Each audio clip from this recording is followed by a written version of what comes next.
श्री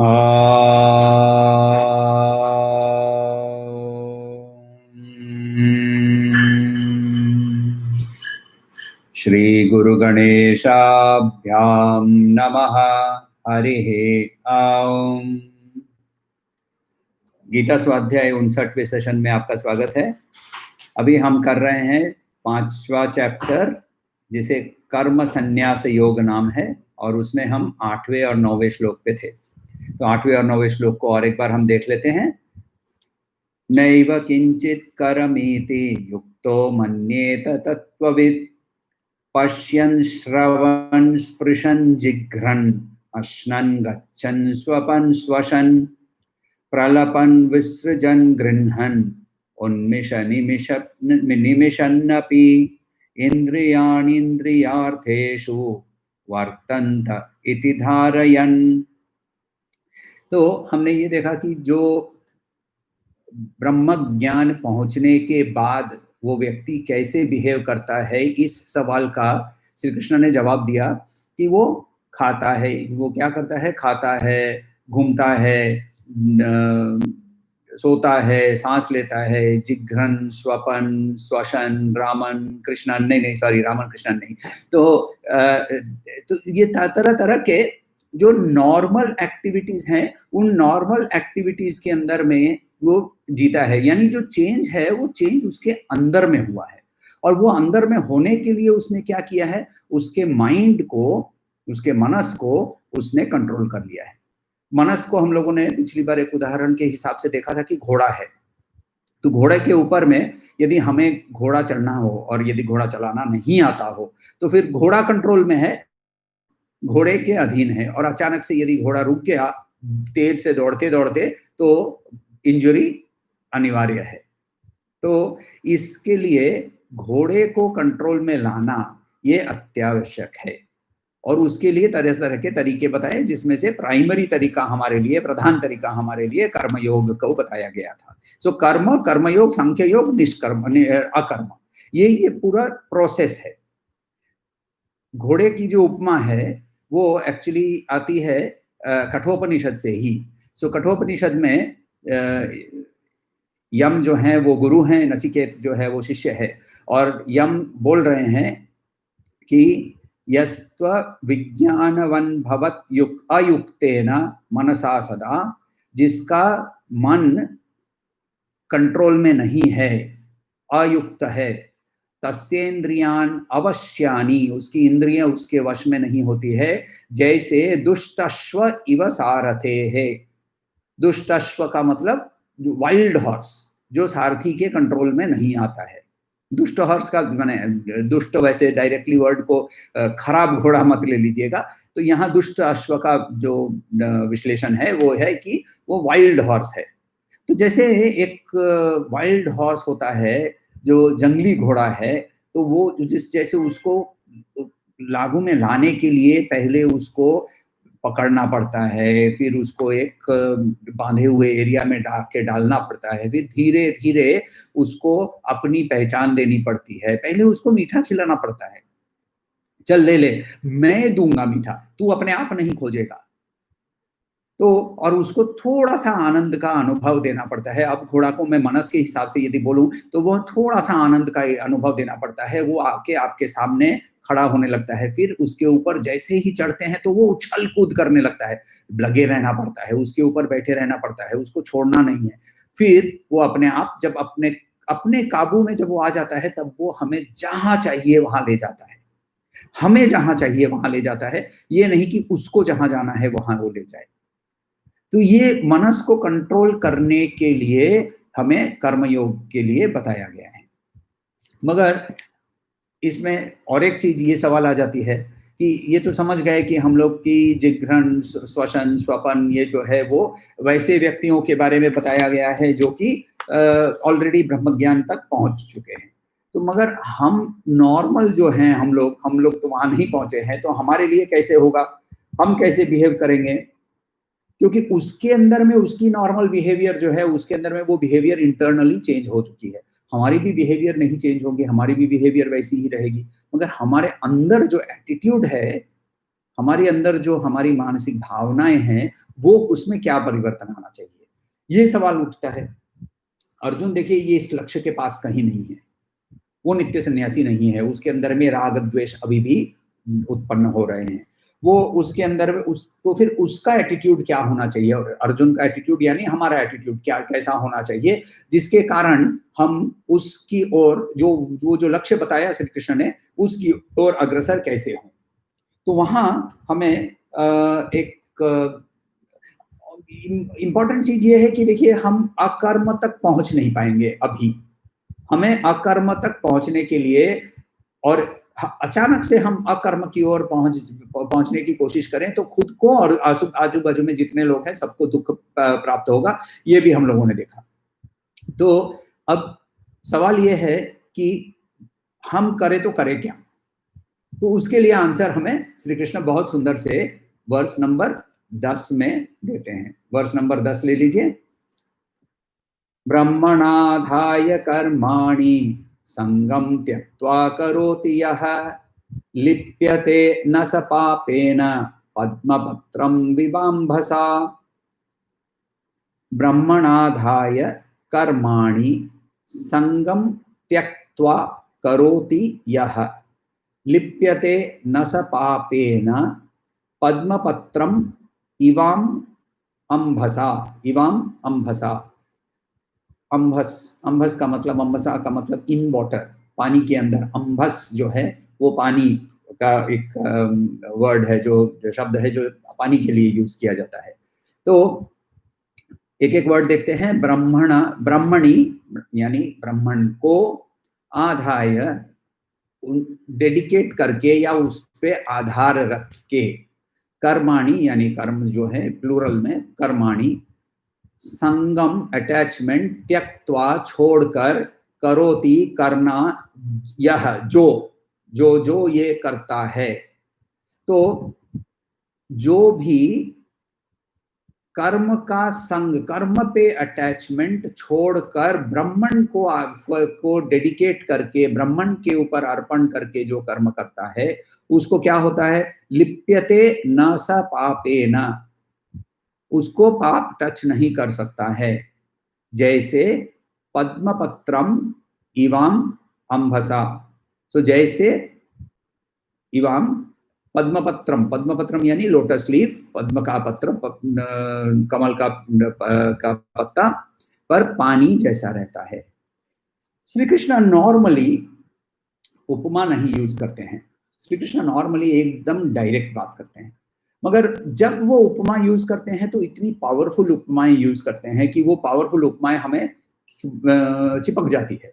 जैसे chapter 2 verse 22 में उन्होंने कहा था कि जीर्णानि वसांसी यथा विहाय नवानि गृह्णाति नरोपराणि। तो ये जो कितना सुंदर सा उपमा है। तो ये जो उपमाएं हैं उनकी, ये बहुत हमें समझने लायक, बहुत कठिन चीजों को हमें बहुत इजीली समझने लायक कर देते हैं। जैसे अभी यहाँ उन्होंने एक उपमा यूज की है, और वो उपमा है पद्मपत्र की। जिनको गीता का बकबक नहीं करना है, गीता के बारे में, गीता को जीना है। गीता को जीने का मतलब है कि गीता के अंदर में जो प्रिंसिपल्स हैं, ये शायद कहानी या ये एनेक्डोट मैंने 2-3 बार बताया होगा, मगर ये बार बार बताने लायक है कि एक्चुअली ये जो एनेक्डोट बता रहा हूँ तो वो स्वामी चिन्मयानंद की जो भाष्य किताब जो है भगवत गीता की, उसके कवर पे ही ये लिखी हुई है कि किसी ने आकर स्वामी जी को कहा कि I have gone through the Gita 10 times, और उनका सवाल था have you allowed the Gita to go through you. तो जो गीता को जीना चाहता है उसके लिए, तो देखिए हमारी अभी परिस्थिति क्या है कि हम गीता का बकबक करते हैं। अच्छा, परिस्थिति और समस्या में अंतर क्या है?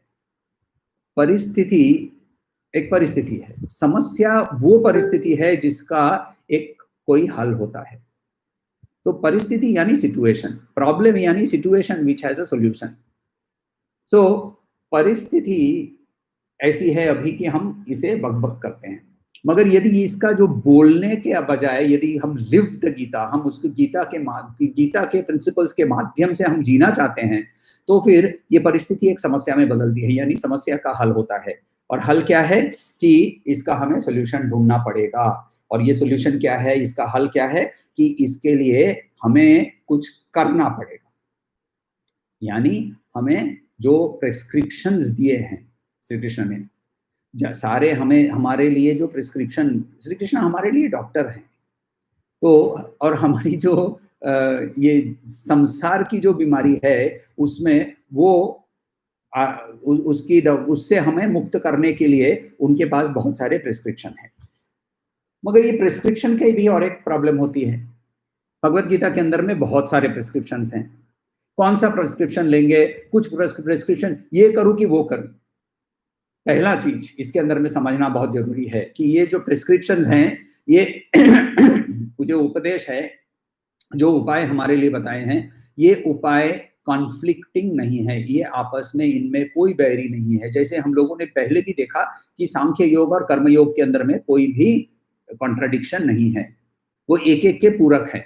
वैसे ही श्री कृष्ण के जितने सारे उपाय हैं वो एक एक के पूरक होते हैं, सब कुछ को एक साथ नहीं करना है। और इसीलिए वो एक स्टेप बाय स्टेप मेथोडोलॉजी बता रहे हैं। आगे चल के एक जगह में वो अचानक से जंप मारकर कंप्लीटली दूसरी एक मेथोडोलॉजी बताएंगे, और वो भी वो हो सकता है, मगर कॉन्ट्रडिक्शन नहीं है और सारे एक साथ नहीं करना है। तो एक को चुनकर करना है। तो अभी हम कर्म योग के बारे में बात कर रहे हैं और बता रहे हैं कि श्री कृष्ण बता रहे हैं कि कर्म योग हमारे लिए, हमारे आपके और मेरे जैसे पोजीशन में जिन लोग हैं उनके लिए कर्म योग ही एकमात्र उपाय है, क्योंकि हम अभी भी कर्म में बंधे हुए हैं। कर्म से कर्म योग में जाना हमारे लिए अनिवार्य है यदि हमें मुक्ति चाहिए तो वहां हमें देखना जरूरी है कि मनस जो है उसका बिहेवियर कैसा होता है। मनस की जो स्वाभाविक प्राकृतिक स्वभाव है उसका, वो है कि किसी चीज को पकड़ के वो रखता है। उसकी एग्जिस्टेंस के लिए उसे किसी चीज पर अटैच होना जरूरी है। यदि वो किसी चीज की वो पकड़ता नहीं है तो बाय नेचर वो मर जाएगा। और इसीलिए वो हर एक बार कहीं ना कहीं किसी ना किसी चीज को वो पकड़ के रखेगा। भगवान शंकराचार्य कहते हैं कि ब्रह्म सत्य जगन मिथ्या। तो ब्रह्म सत्य जगन मिथ्या, जीवो ब्रह्मैव न परः।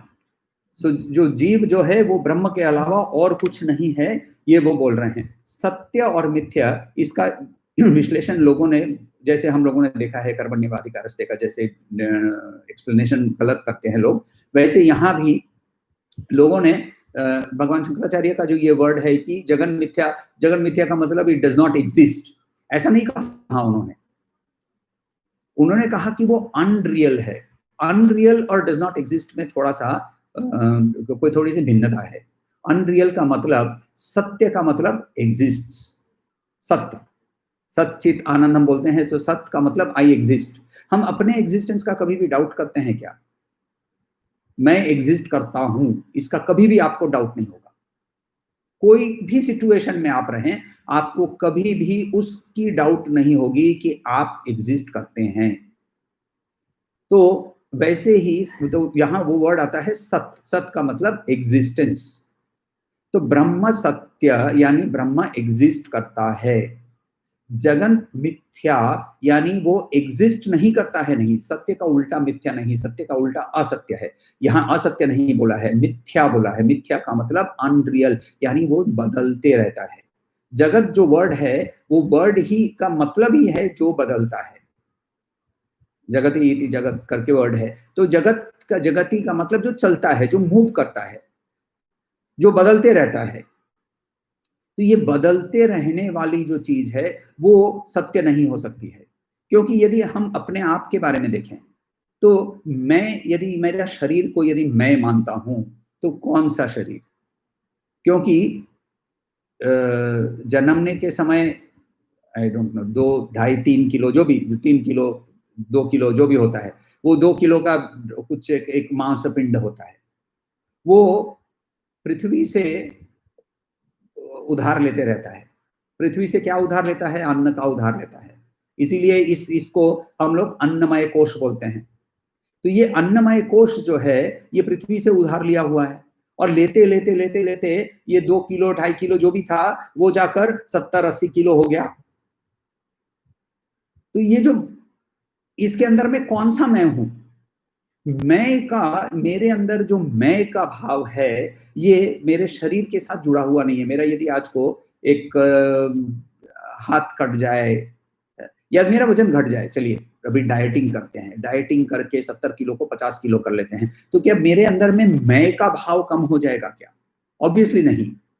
तो ये शरीर मैं नहीं हो सकता। वैसे ही उन्होंने ये कहा कि ये कंटिन्यूसली जो चीज बदलती है वो सत्य नहीं है, वो मिथ्या है, कंटिन्यूसली चेंजिंग है। इसीलिए उसका एक सबस्ट्रेटम जिसके ऊपर में ये सब कुछ होता है। हम लोगों ने पहले भी ये एग्जाम्पल देखा है कि जो आजकल हम टीवी में मूवीज देखते हैं, मगर पहले क्या होता था कि कपड़े का पर्दा होता था, और कपड़े के पर्दे के ऊपर कैनवास का पर्दा होता था, और उसके ऊपर में प्रोजेक्शन होता था। वैसे ही, और प्रोजेक्शन बदलते रहते हैं, एवरी सेकेंड वो प्रोजेक्शन बदल रहा है, मगर वो पर्दा जो है वो वैसे का वैसा रहता है। और जब प्रोजेक्शन बंद हो जाता है तब पता चलता है कि ये पर्दा का रियलिटी क्या है। वैसे ही हमने अपने माइंड से ये पूरी जो हमारी परसेप्शन से इसे हमने प्रोजेक्ट किया है। तो इसीलिए हम लोगों ने जीव, जगत और जगन्नाथ, ये वाला जो एग्जाम्पल लिया था, यहाँ अद्वैत में उसको जगन्नाथ नहीं कहते हैं, ईश्वर कहते हैं। मैं जानबूझ के वो ज ज ज सुनने में अच्छा लगता है, इसीलिए जीव, जगत और जगन्नाथ, ये तीनों का कॉन्सेप्ट हमारे माइंड से ओरिजिनेट करता है। तो ये ब्रह्म सत्य जगन मिथ्या, ये वाली पोजीशन हमारी जो है, वो हमारा मनस जो है वो क्या होता है, वो सारी ये जो मिथ्या चीजों है जो कि बदलते रहती है, इस पर अटैच्ड हो जाती है। माइंड जो है वो एक एक एक एक एक, एक करके उसके जो आपने कभी करेले का पेड़ उगते हुए देखा है? करेले के पेड़ में से वो टेंड्रिल्स निकलती हैं, और वो टेंड्रिल्स कहीं भी कुछ दिखता है उसको पकड़ के वो ऐसे ऐसे ऐसे ऐसे ट्विस्ट होकर उसके अंदर में वो उसको पकड़ लेती है। और फिर वहां से उसको यदि छुड़ाना है ना, तो वो जो शाखा है वही शायद मर जाएगी, मगर वो जो पेंच लग गई है वो छूटेगा नहीं। तो इसीलिए वैसे ही हमारा माइंड जो है वो करेले के पेड़ के जैसे वो वैसे टेंड्रिल्स निकालते रहता है, और जैसे ही कुछ मिला फटक से उसके ऊपर में पकड़ के उसको ऐसे ऐसे ऐसे ऐसे लिपट के उसको एकदम पेंच में ले लेता है, और वो वैसे ही फंसा हुआ रहता है वहां। तो वो whether it is a person, whether it is a thing, तो वो विषय हो सकता है, कोई वस्तु हो सकती है, कोई व्यक्ति हो सकता है, कोई मानसिक भावना हो सकती है, मैं ये मेरी भावना है, ये कोई ज्ञान हो सकता है, ये मेरा ज्ञान है, ये मेरी इंटेलेक्चुअल प्रॉपर्टी है। ऐसे करके हम पकड़ के बैठ जाते हैं। तो ये जो मैं अहम ममा, हम लोगों ने पहले भी देखा है कि जो भगवत गीता है वो भी है अहम और ममा के अंदर में, और धर्म और कर्म, इसी के अंदर में पूरा भगवत गीता है।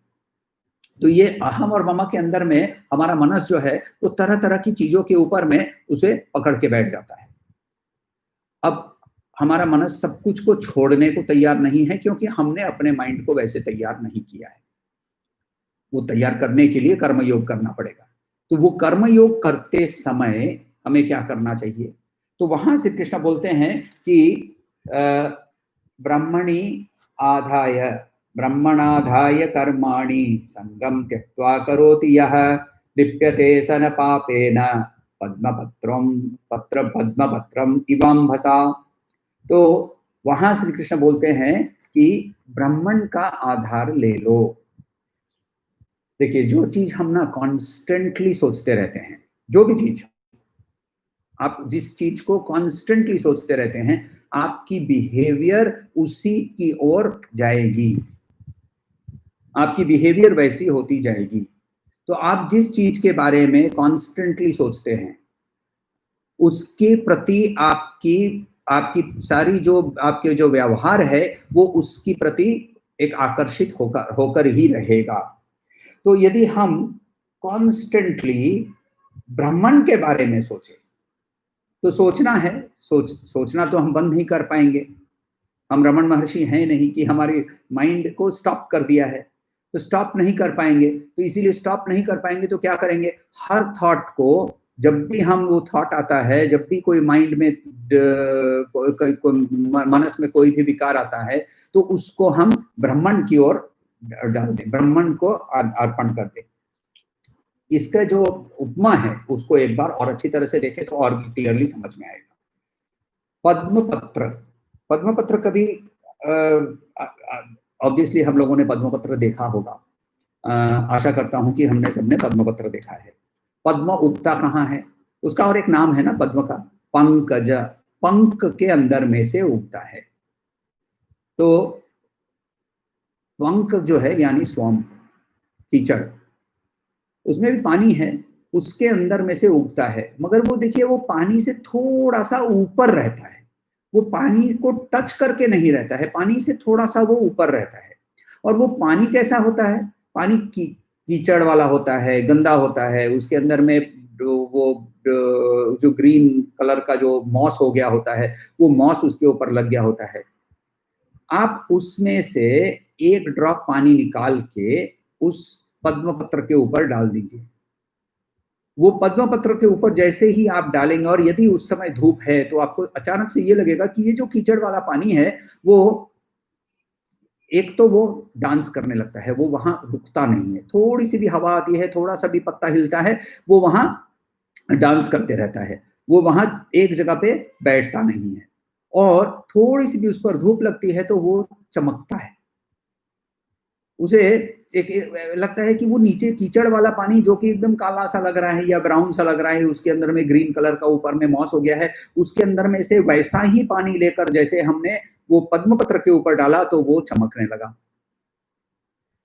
एग्जैक्टली वैसा यदि ये संसार क्या है, पद्म नीचे का पंख है जो स्वम्प है, उसके अंदर में यदि हम सारे कर्म यदि ब्राह्मण की ओर अर्पण करके करें तो कर्म भी वैसे ही चमकने लगते हैं। कर्म के अंदर में भी एक चमकाव आ जाता है, चमक आ जाती है, जिसके कारण वो कर्म भी बहुत सुंदर लगने लगते हैं। देखिए, बुद्धि से हमें इतना तो समझ में आ जाता है कि सब कुछ को ब्राह्मण को अर्पण करना है। चैप्टर 4 वर्स 24 में हम लोगों ने देखा था, ब्रह्मार्पणम ब्रह्म हविः ब्रह्माग्नौ ब्रह्मणो हुतम ब्रह्मैव तेन गंतव्यम ब्रह्म कर्म समाधिना। तो यहाँ हम इस श्लोक का पूरा तो अपने लाइफ में अभी नहीं ले पाएंगे, पहले 2 शब्द को ले सकते हैं क्या, ब्रह्म अर्पणम। तो ब्रह्मार्पणम ये हम कर सकते हैं क्या, एवरी एक्शन, हर एक एक्शन को उस आइडियल की ओर अर्पण करते जाना।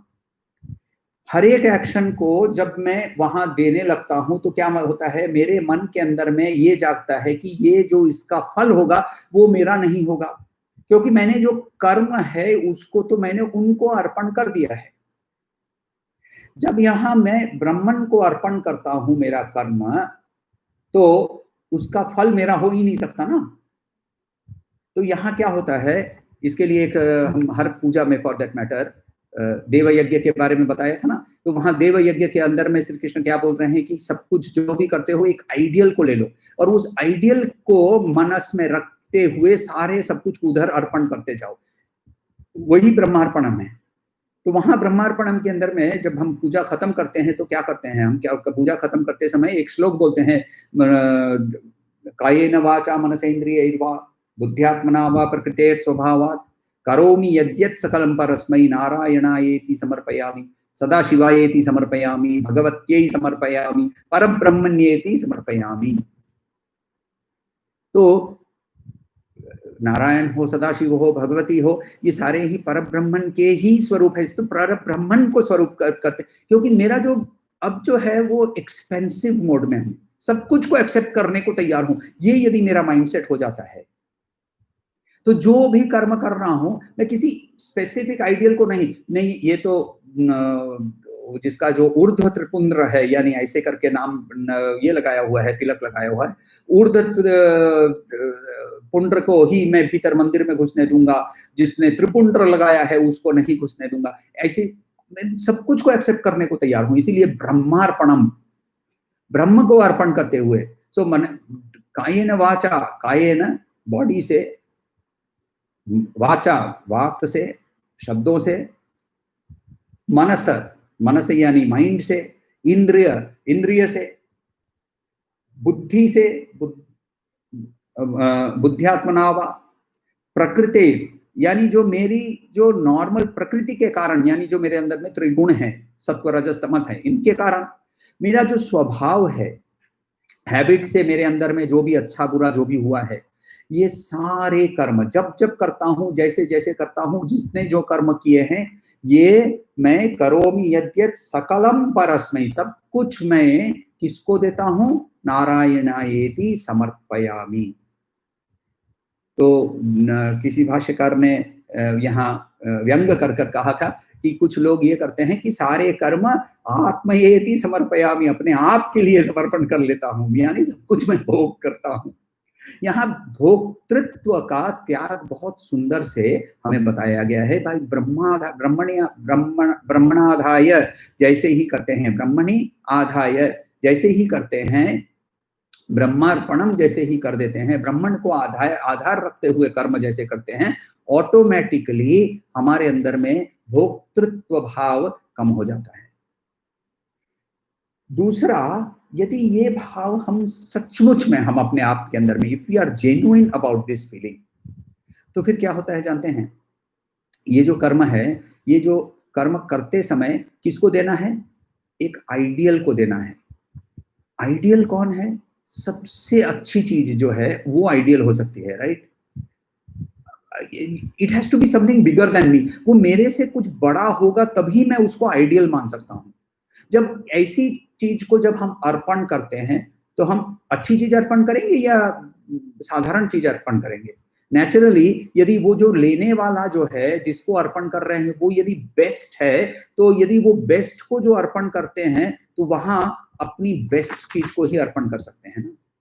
देखिए, लेने वाला जो है वो लेने के लिए सब कुछ लेने को तैयार है।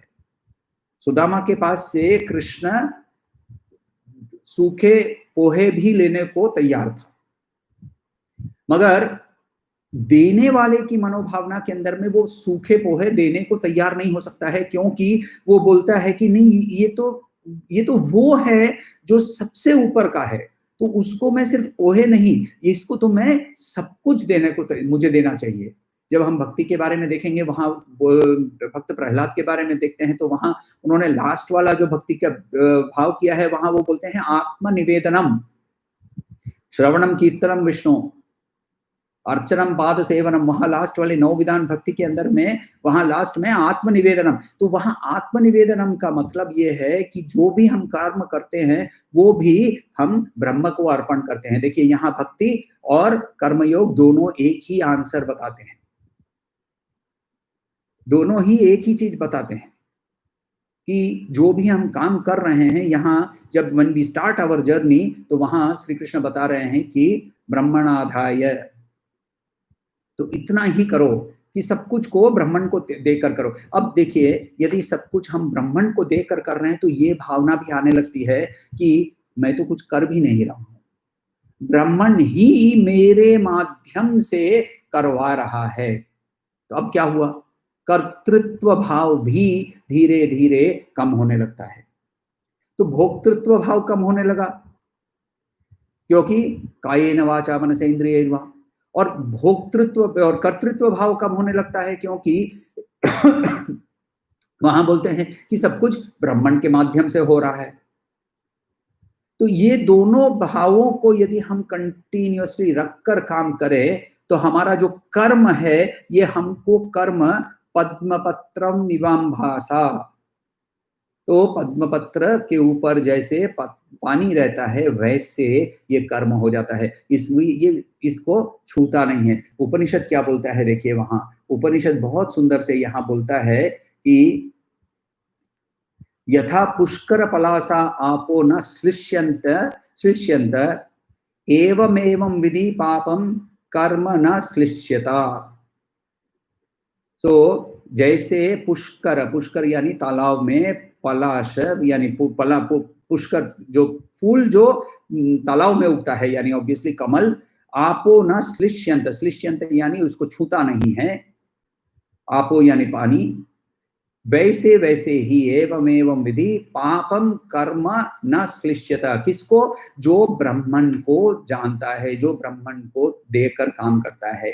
तो ये हम लोग छांदोग्य उपनिषद के अंदर में ये बहुत क्लियरली ये बताया गया है।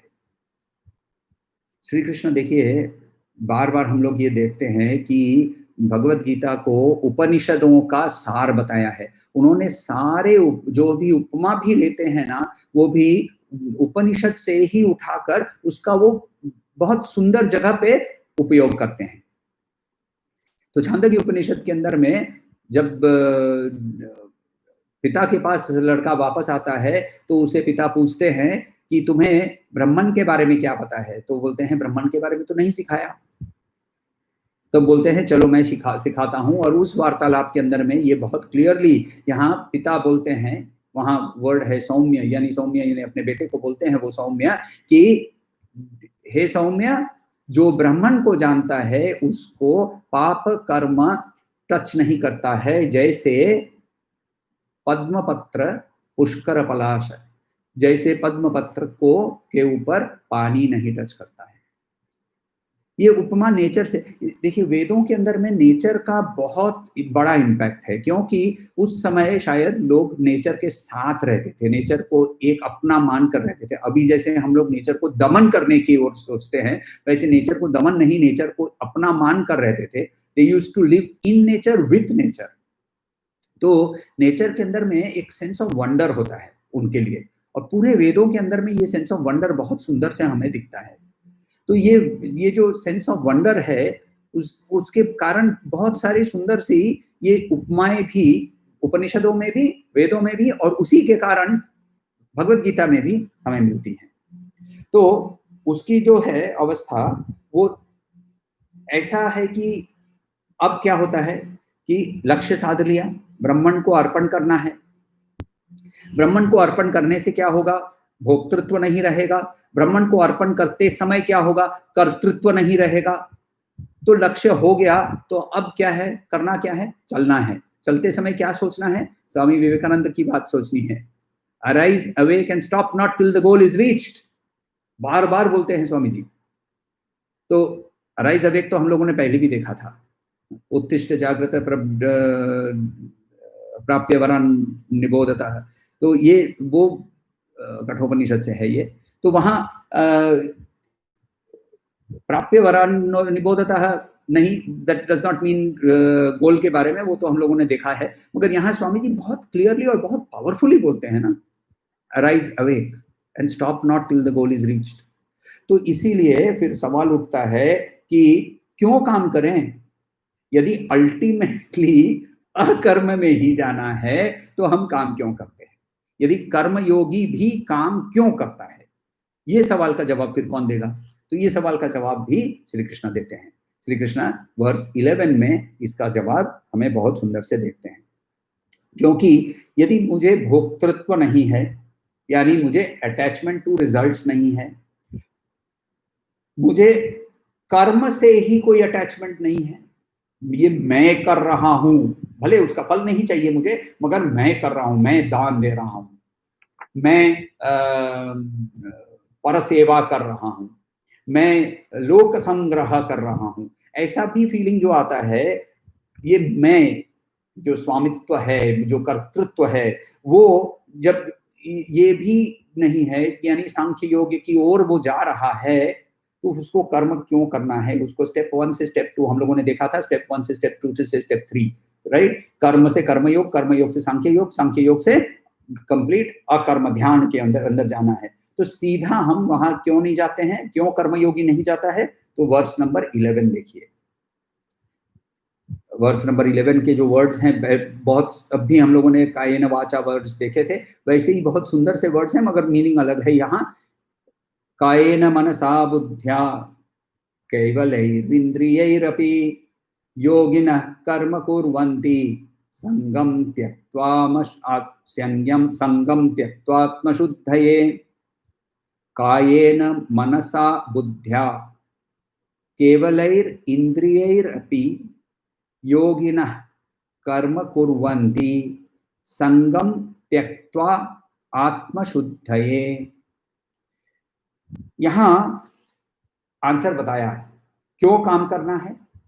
आत्म शुद्धये, अपना ईगो का प्योरिफिकेशन के लिए, क्योंकि कर्मयोगी भी अभी भी कोई उसके अंदर में डिजायर है, इसीलिए काम करता है। बिना डिजायर काम करना असंभव है।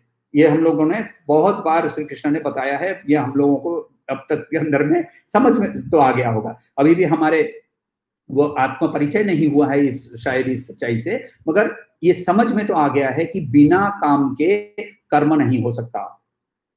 तो अभी भी वो काम मुक्त नहीं है, तो इसीलिए उसको प्योरिफिकेशन ऑफ ईगो करना जो जरूरी है, आत्मशुद्धि करना जरूरी है। इस दुनिया के साथ हम एंगेज कैसे करते हैं? इस दुनिया के साथ एंगेज करने के लिए, इस संसार के साथ एंगेज करने के लिए हमारे पास 5 इनपुट डिवाइस है और 5 आउटपुट डिवाइस है। इनपुट डिवाइस ज्ञान इंद्रिय, यानी आंख है, नाक है, जीभ है, कान है और चमड़ी है। और ये इनपुट डिवाइस है। और आउटपुट डिवाइस कौन से हैं? हाथ है, पैर है, मल त्याग की जगह है, सेक्स रिप्रोडक्शन की जगह है और स्पीच है, वाक। तो ये 5 हमारे कर्म इंद्रिय हैं, ये आउटपुट डिवाइस है। तो इनपुट डिवाइस और आउटपुट डिवाइस के माध्यम से हम दुनिया के साथ, संसार के साथ एंगेज करते हैं। यहां ये बोल रहे हैं कि ये वो समझता है कि मैं मेरे कायेन यानी बॉडी से, माइंड से, मनसा और बुद्धि, body mind intellect, body mind intellect, बार बार हम लोगों ने ये वर्ड्स देखे हैं। बॉडी माइंड इंटेलेक्ट का जो कंस्ट्रक्ट है वो ये यहाँ ये जो बैठा हुआ है ये भी वही है, बॉडी माइंड इंटेलेक्ट। ये कैसे काम करता है? ये एंगेज कैसे करता है? इंद्रियों के माध्यम से, तीनों लेकर इसे इंद्रियों से के माध्यम से वो वर्ल्ड के साथ, संसार के साथ एंगेज करता है। नॉट नेसेसरी, ये तीनों को एक साथ नहीं, सिर्फ मनस के साथ भी हम ये इंद्रियों को यूज करके हम एंगेज करते हैं। सिर्फ इंटेलेक्ट के माध्यम से, सिर्फ बुद्धि के माध्यम से भी हम एंगेज करते हैं। ये जब हम करते हैं तो योगी कायेन मनसा बुद्ध्या केवलै इंद्रियैरपि, तो इंद्रियैरपि योगिनः कर्म कुर्वन्ति, योगी जो है, योगी यानी कर्मयोगी, कर्म कुर्वन्ति काम करता है, संगम त्यक्त्वात्म शुद्धये, संगम त्यक्त्वा किस चीज के साथ? उसका अटैचमेंट छोड़कर, दोनों कर्म का और कर्मफल का, दोनों का अटैचमेंट छोड़ते हुए वो काम करता है। अच्छा, ऐसी कोई अवस्था है क्या जो कि हमारे सबके लिए कॉमन अवस्था है? ऐसी अवस्था हमारे अंदर में निद्रा अवस्था है, राइट? दूसरी अवस्था है जो कि हमारे लिए सबके लिए कॉमन अवस्था है, वो है जागृत अवस्था। और दोनों के बीच में और एक अवस्था जो कि हमारे सबके लिए भी कॉमन होगी, वो है सपना अवस्था। जागते हुए सपनों की बात नहीं कर रहे हैं, नींद में जब हम सपना अवस्था होती है वो अलग अवस्था है। ये हमारे ऋषि पहले ही जान चुके हैं। आजकल मैंने कुछ साल पहले जो न्यूरो साइंटिस्ट्स हैं उन्होंने ये डिस्कवर किया कि स्लीप के अंदर में बहुत सारे डिविजन्स हैं और उसके अंदर में 2 लार्ज डिविजन्स हैं। एक होता है ड्रीम स्टेट और दूसरा होता है डीप स्लीप। ये हमारे ऋषि लोगों ने, कोई ईजी वीजी की जरूरत नहीं पड़ी थी, सीधा ही उन लोगों ने ये आविष्कार कर लिया था। तो हमारी 3 अवस्थाएं, एक्चुअली मांडुक्य उपनिषद जो है वो इसके चौथी अवस्था की भी बात करती है, वहां तुरिया अवस्था की भी बात करती है। तुरिया यानी 4th, स्ट्रेट अवे तुरिया का वर्ड ही मतलब ही 4th अवस्था है।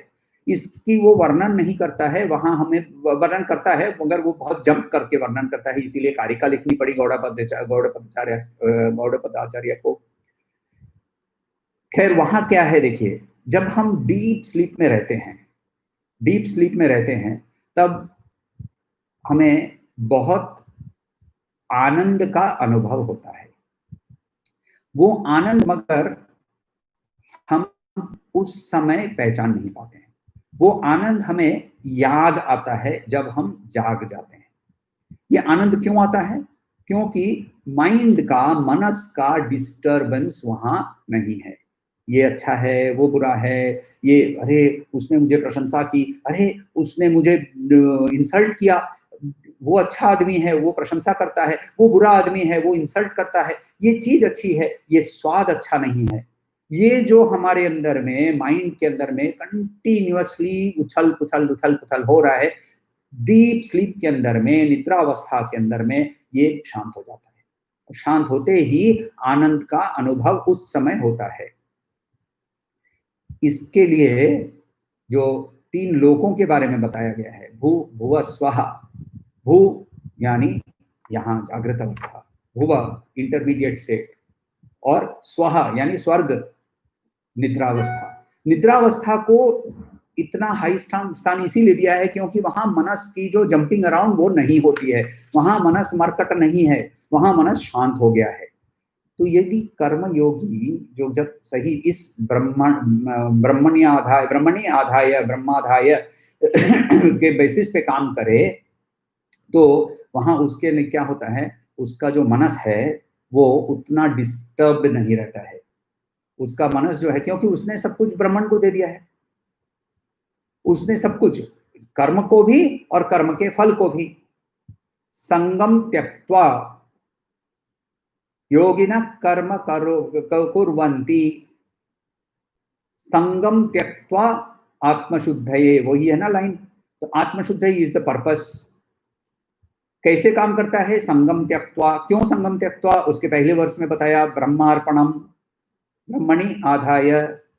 तो वहां एक्शन और रिजल्ट दोनों ही, यदि डिवाइन कॉन्शियसनेस को हमने अर्पण कर दिया है, तो इसीलिए हमारे अंदर में वो डिसलाइक्स नहीं होगी, ये कृष्ण हमें बताते हैं। तो इसीलिए हम जब नींद में होते हैं, हम इस आनंद का की चेतना नहीं होती है।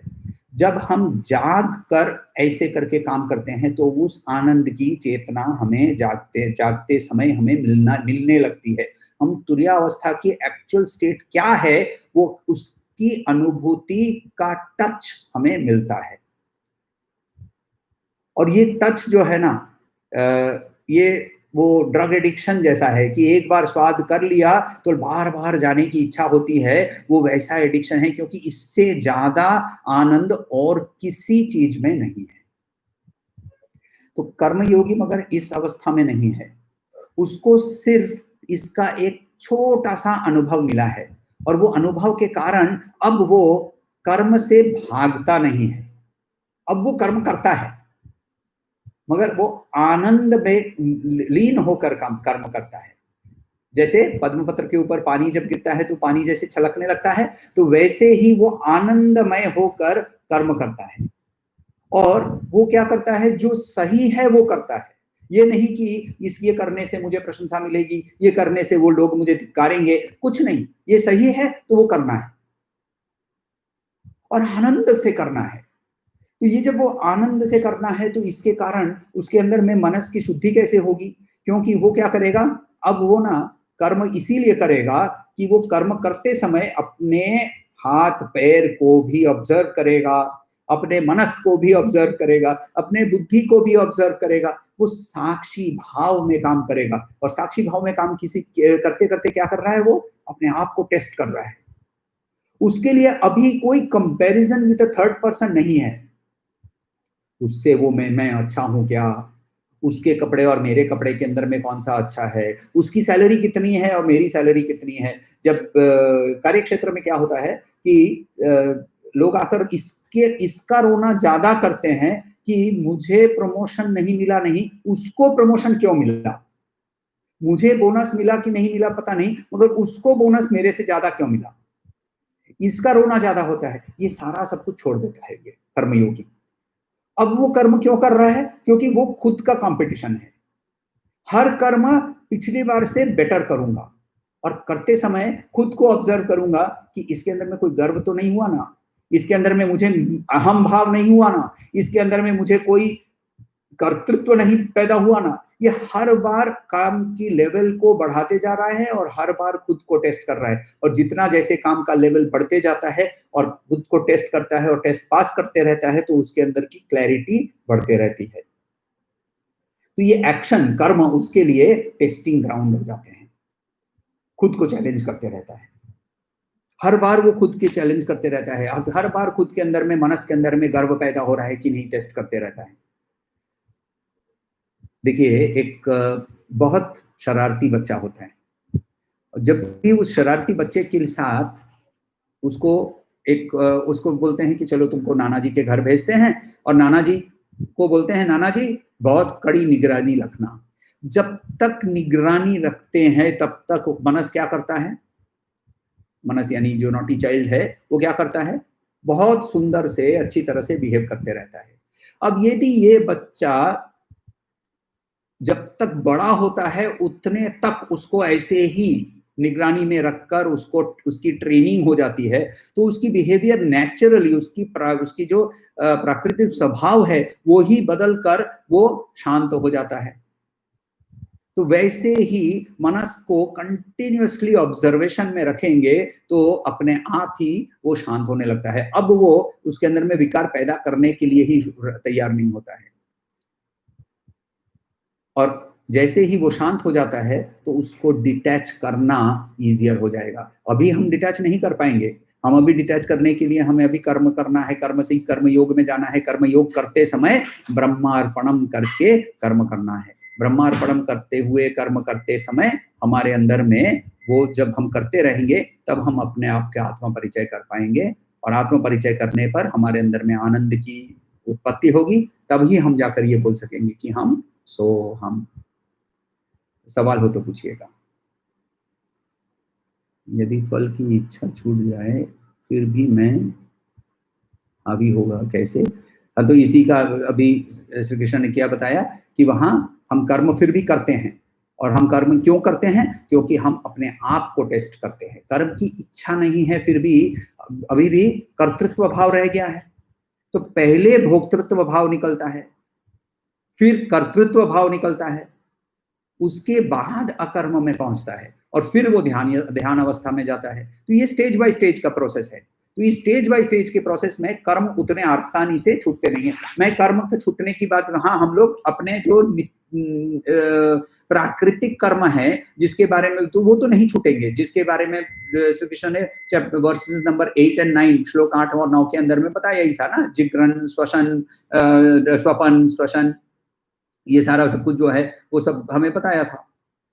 तो वो तो छूटेंगे ही नहीं, क्योंकि वो तो हमारी प्रकृति के अंदर में ही है। देखिए, हम जब ब्रह्मार्पणम की बात कर रहे हैं ना, हमें एक्चुअली हमारे लिए हमारे मनुष्य मात्र ही एक सोचता है कि I want to be in control, I want to be in control, मैं कंट्रोल में हूं, मैं डायरेक्ट करूंगा और वैसा ही होगा। आप खाना मुंह में अंदर डाल दीजिए, उसके बाद कितना कंट्रोल है आपके ऊपर, इस चीज के ऊपर आपका कितना कंट्रोल है। यदि आपकी पाचन शक्ति अच्छी है तो खाना पचेगा, पाचन शक्ति अच्छी नहीं है तो शरीर बता देगा, मगर आपके नियंत्रण से नहीं चल रहा है, प्रकृति के नियंत्रण से चल रहा है। आप अपने शरीर का कितना अंश देख पाते हैं? 15% से ज्यादा, 15% आपके नजर के अंदर में, आप ऐसे करके देखेंगे तो हाथ पैर ही दिखेंगे, और यदि अच्छी तरह से तोंद वोंद आगे आगे आगे आगे आगे आ गई है तो फिर पैर भी नहीं दिखेंगे, सिर्फ तोंद दिखेगी। 10%। हम ना तो अपने आप को देख पाते हैं, हम ना अपना पाचन शक्ति के ऊपर नियंत्रण कर पाते हैं, और ये सोचते हैं कि मैं आजू बाजू में जो सब है सब कुछ को मैं नियंत्रित करूंगा, मैं नियंत्रण से चलाऊंगा। ये नियंत्रण की जो मनोभावना है इसको छोड़ना पड़ता है। इसे हम बोलते हैं ब्रह्मार्पणम करना पड़ता है, कि ब्रह्मार्पणम जैसे करेंगे तो अपने आप ही ये कर्तृत्व का भाव भी छूटते जाता है। कर्म करते हुए मनस को निरंतर ब्रह्म में लगाए, इसके लिए प्रयास कैसे होना चाहिए? जैसे ही जब भी कर्म करते हैं ना, तो यहाँ हर कर्म करते समय हम लोगों ने इसके पहले चैप्टर 4 के अंदर में साक्षी भाव के बारे में बहुत विस्तारित रूप से श्री कृष्ण ने जो सब बताया है, वो हम लोगों ने देखा था। साक्षी भाव को अत्यंत तीव्र रूप से जागृत करके रखना है हर चीज के अंदर में। How is my body functioning, how is my mind functioning, how is my intellect functioning. तो जब हम अपने आप को डिटैच कर सकते हैं, छांदोग्य उपनिषद के अंदर में भी हम लोगों ने भी देखा था कि वो दो पक्षी व्यासुपर्णा का जो एग्जाम्पल है, तो वो जो ऑब्जर्वर मोड में चले जाएंगे ना, तो स्वामी चिन्मयानंद का एग्जाम्पल पिछली बार बता रहे थे कि मैं अपने को टाइप करते हुए देख कर, मेरी उंगलियों को टाइप करते हुए देख कर आनंद आ रहा है, और जितना जितना मनस डिटैच होता है तो लगता है चलो कितनी सुंदर से कठपुतलियां नाच रही है। ये मैं नहीं हूं, ये मेरा शरीर है, ये मैं नहीं हूं, ये मेरा मनस है, ये मैं नहीं हूं, ये मेरी बुद्धि है। ये साक्षी भाव से काम करने की बात हो रही है। ये साक्षी भाव को ये एक रात में सब कुछ नहीं हो जाएगा। देखिए, मैजिक बुलेट नहीं होती है, इस दुनिया में नहीं होती है। आप यदि कमर्शियल वर्ल्ड में जाएं तो हर जगह में आप ये नया रिक्रूट करते हैं, नया रिक्रूट करते समय बोलते हैं कि ये इसको नया ले लिया है, नया सीईओ ले लिया है, सीईओ लाया, अगले साल के अंदर में दुनिया बदल जाएगी हमारी। नहीं बदलती है। हमने अभी नया सॉफ्टवेयर लगा दिया, नेक्स्ट साल में हमारी दुनिया बदल जाएगी, नहीं बदलती है। राइट? तो ये हमारे नियंत्रण में नहीं रहता है, और बदलाव भी ये अचानक से नहीं होता है। और जो कि देखिए हमारे अंदर में जो वासनाएं हैं, जो कि हमने 84 लाख योनियों की वासनाएं यहाँ लेप लगा के बैठे हुए हैं, तो उन वासनाओं को निकालना उतना तो आसान नहीं हो सकता है ना।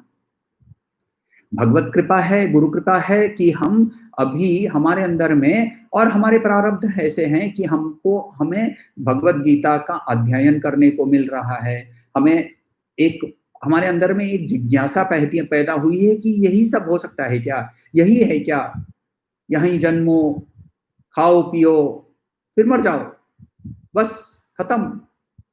हम कहाँ से आए, हम कहाँ जाएंगे, ये सवाल जैसे ही पैदा हुए हैं तो हमने अपनी यात्रा शुरू कर दी है। इसकी आस्था भी श्री कृष्ण पहले चैप्टर 2 में ही दे चुके हैं।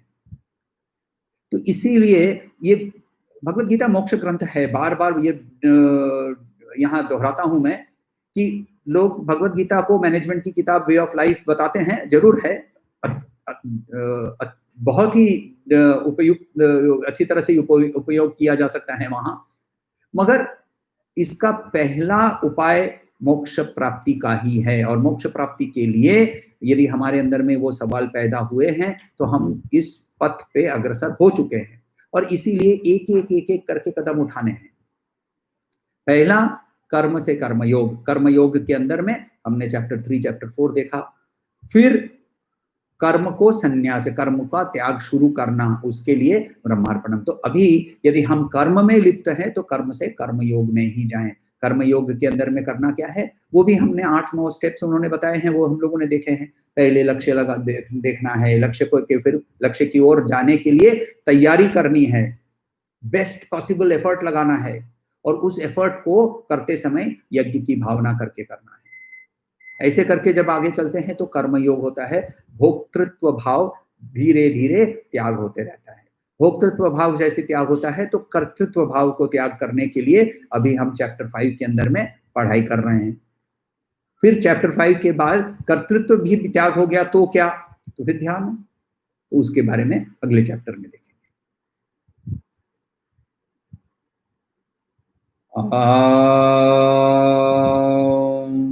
शांति शांति शांति।